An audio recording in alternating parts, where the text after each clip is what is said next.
Olá, meu nome é Wellington, sou advogado e hoje eu vou falar sobre o estado de júri. O que é esse termo que nós criminalistas usamos pouco tempo antes da realização do plenário do júri, ou seja, quando nós vamos efetivamente fazer a defesa do acusado perante os jurados e também a sociedade. Mas antes, peço que você se inscreva no canal e dê aquele curtir nesse vídeo, porque isso ajuda o crescimento do canal e também estimula a criação de conteúdo. Bom, o estado de júri, ao meu ver, e de acordo com aquilo que também tenho percebido entre os criminalistas que atuam no júri, é um estado de espírito, de mentalidade, de concentração. Eu diria até de comunhão, a depender, claro, da sua causa, do cliente que você está defendendo, né? Eu não costumo enfiar Deus no meio de tudo, acho que Deus tem mais o que fazer, mas quando nós estamos na defesa de acusados que são inocentes, que estão muitas vezes presos por covardia e falha do Estado, como é um caso que eu estou atuando hoje, nós acabamos, eu pelo menos, acabo pedindo a Deus para iluminar os caminhos, iluminar a minha mente e permitir que eu faça a melhor defesa possível e que a justiça seja feita. Mas nesse ponto eu entendo como o estado de júri também como uma comunhão com o sagrado para que a justiça se realize e se concretize. Então esse estado de júri é um estado mental, né? O advogado não vai só olhar o processo cuidadosamente, as provas, elaborar ali uma estratégia, elaborar as minúcias do processo para levar aos jurados, indicar as páginas, todo esse trabalho de pesquisa processual, mas não só pesquisa processual, pesquisa também da literatura, tá certo? Da jurisprudência, da literatura jurídica e também da literatura universal, letras mesmo, né? Romances. É importante o advogado se municiar dessas coisas para falar com os jurados, tá? Porque o jurado ele é um ser humano, então ali de vários níveis você tem pessoas com ensino médio, tem pessoas com muitas vezes pessoas têm interesse em prestar concurso, então são pessoas que já estudam sobre o direito, geralmente, tem profissionais liberais, você tem funcionários públicos, enfim. Então, você tem ali pessoas que você tem que buscar convencer, claro que tem o perfil dos jurados, o advogado fica sabendo disso antecipadamente, é publicado uma pauta, mas é um estado de espírito em que o advogado está concentrado na realização daquele júri. Isso é o estado de júri, tá? E não dá para você entrar em estado de júri, nesse estado mental, na primeira fase do júri. Quando você ainda está trabalhando na pronúncia, quando você está trabalhando, tentando ali impedir que o réu vá a júri, que ele seja pronunciado, né? Não dá para você entrar em estado de júri nessa fase. Então, nessa fase, você atua processualmente, com técnica, tentando convencer um juiz.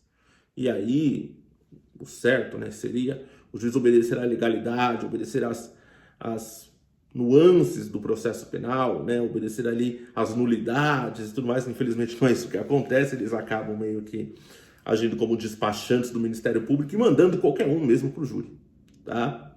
Mas ali o advogado nessa primeira fase tem que ser eminentemente técnico, porque ele está falando com uma autoridade que tem que seguir, deveria seguir apenas com base na técnica.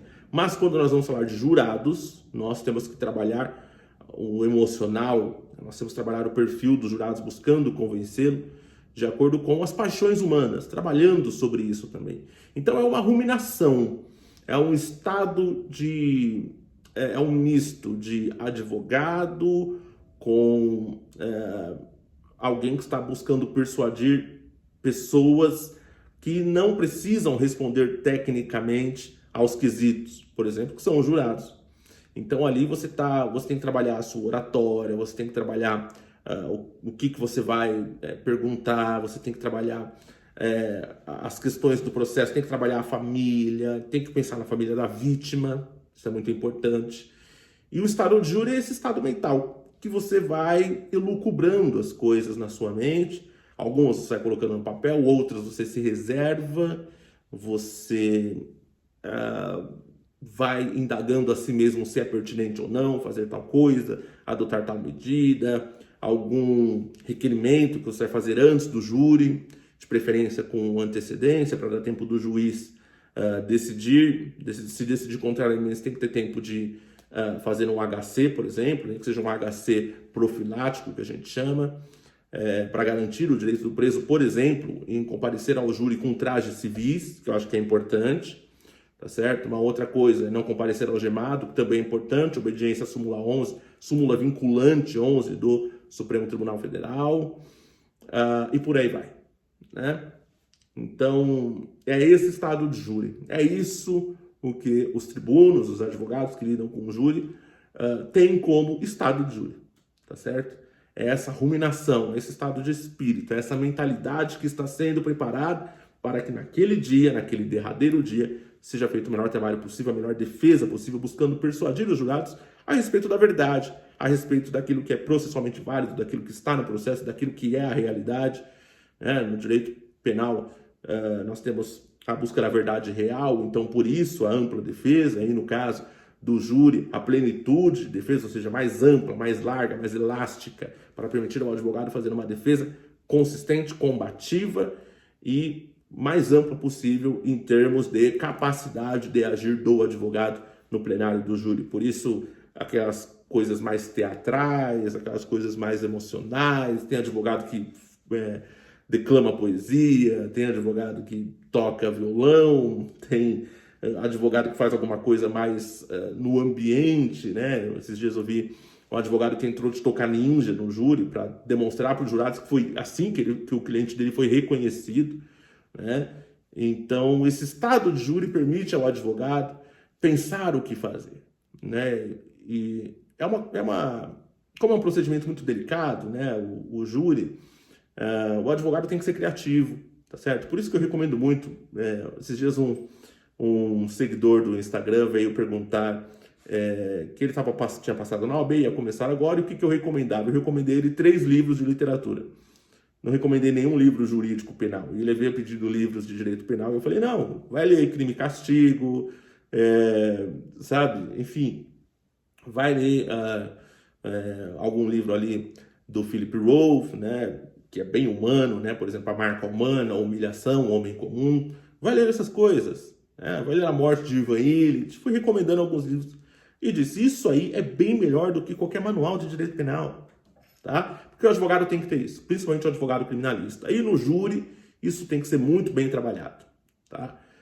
Advogado sem cultura, eu costumo dizer que ele é meio advogado, ele é uma pessoa com OAB. Tá? E no júri, isso fica muito mais evidente. O advogado com cultura é um advogado muito mais preparado, principalmente para trabalhar nesse estado de júri. Eu não consigo conceber um estado de júri, esse estado mental de júri, com uma pessoa inculta, uma pessoa que não conhece o drama da humanidade, muito menos a literatura universal. Porque isso vai ser usado no júri. Seja para convencer os jurados, seja para usar como exemplos, enfim. Né? E ali você pode cativar essas pessoas, que muitas das vezes são pessoas que são versadas nessas coisas. E se não forem, cabe ao advogado ali também usar o seu tempo para explicar isso, contextualizar. Então, olha só quanta coisa tem nesse estado de júri. Acho que deu para vocês entenderem. Esse é o vídeo de hoje. Dúvidas, críticas, ameaças, comentários, contato comigo na descrição. Fiquem com Deus, até a próxima.